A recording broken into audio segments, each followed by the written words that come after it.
something, higa nyo lang kunti yung baril yan eh. Press the trigger, the magazine release, mahuhulog lang yan siya. Huwag nyo saluin. Hayaan nyo lang siyang mahulog naturally. Tapos, bubunot ka naman ng fresh magazine dahil gusto mong palitan. Okay? Now, kung naka-holster ka, o kung saan man nakasaksak yung baril mo, be sure na every time na maghawak ka ng extra magazine mo is, itong tip ng left index finger mo is naka-giya dito sa harap ng magazine mo. Tsaka fronting the lid of your ammunition.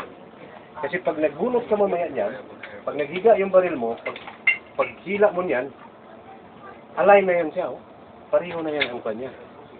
Pareho na ang, kung saan siya nakaharap, alam mo na natama yung pagkalagay mo. Kasi minsan, kung magkandarapa ka, ang tendency is, pag naghila mo ganyan, baliktad pala. It will cost your life there, if ever. Ha? Sa actual scenario, yung seconds na yun, importante masyado yan.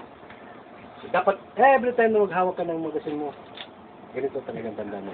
Para pag hawak mo ng barrel mo sa kanan, pag nag-release ka ng isang magazine, boom!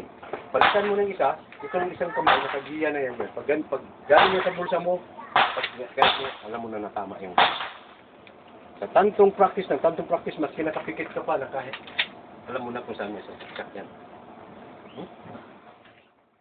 Pag nagpapahulog tayo ng magazine mamaya, hayaan nyo lang yung magazine na malaglag. Huwag nyo nung sayang din yung magazine ko, baka masisira, mahal pa naman yun. Hindi ka matututo niyan. Ha?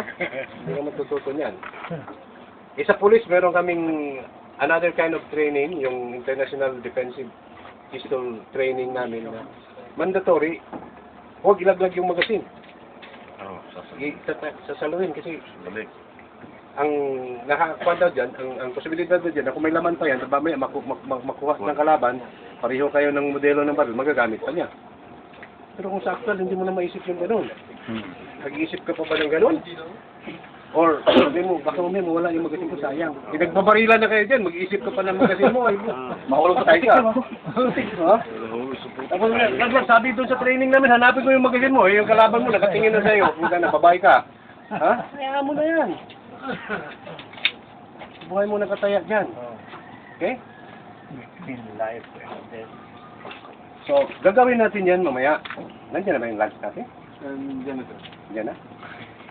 Magla-lunch break tayo. After lunch break, action na tayo.